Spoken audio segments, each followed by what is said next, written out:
Welcome back mga kaldab. Ito na naman po ang inyong lingkod, si Mr. Destiny.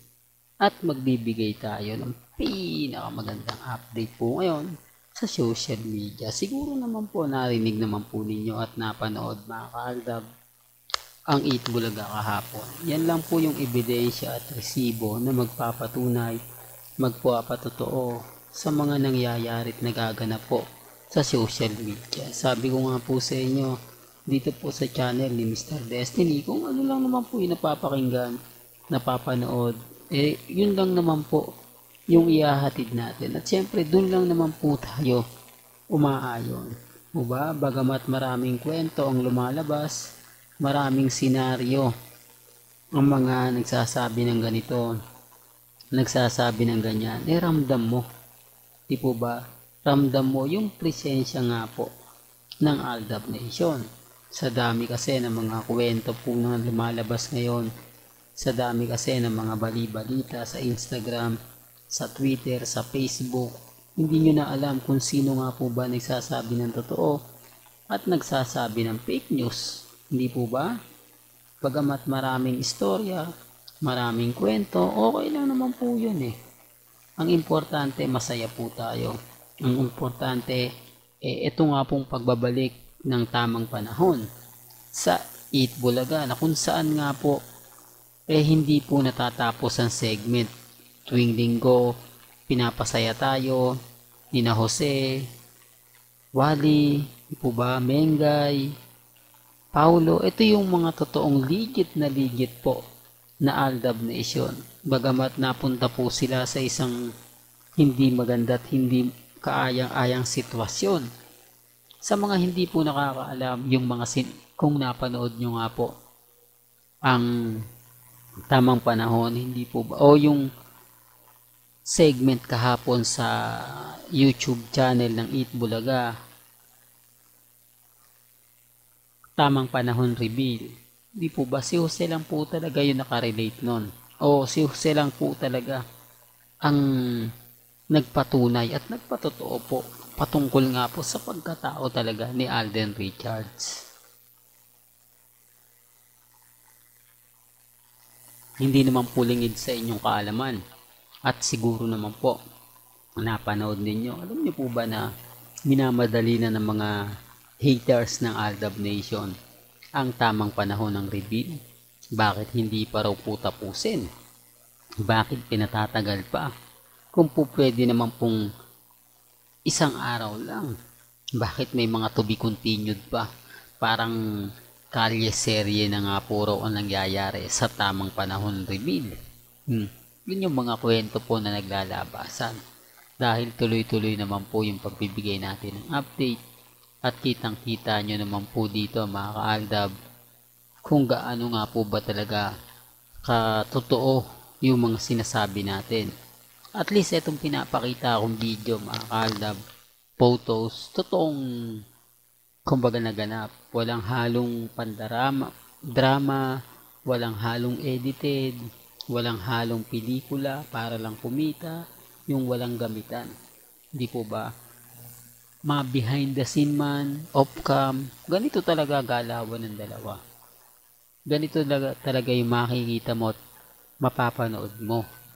Hindi, rin to mga kaldab. Kaya nagugulat na lang po ako doon sa mga taong kumbaga nagsasabi na fake news ako, hindi totoo yan. Yan po yung malaking insulto at malaking sampal po sa kanila.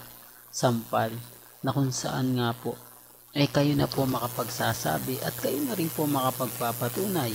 Kayo na rin po makakahusga kung sino nga po ba talaga ang sa palagay po ninyo na nagsasabi ng totoo at syempre nagsasabi ng fake news. Hindi po ba? Hindi rin to pa mga kaaldab. Kaya lang syempre mga kaaldab, andun na po yung point andun na po yung point na tama si Mr. Destiny kasi kung ganito ganyan etc ay talagang mapapaisip ka.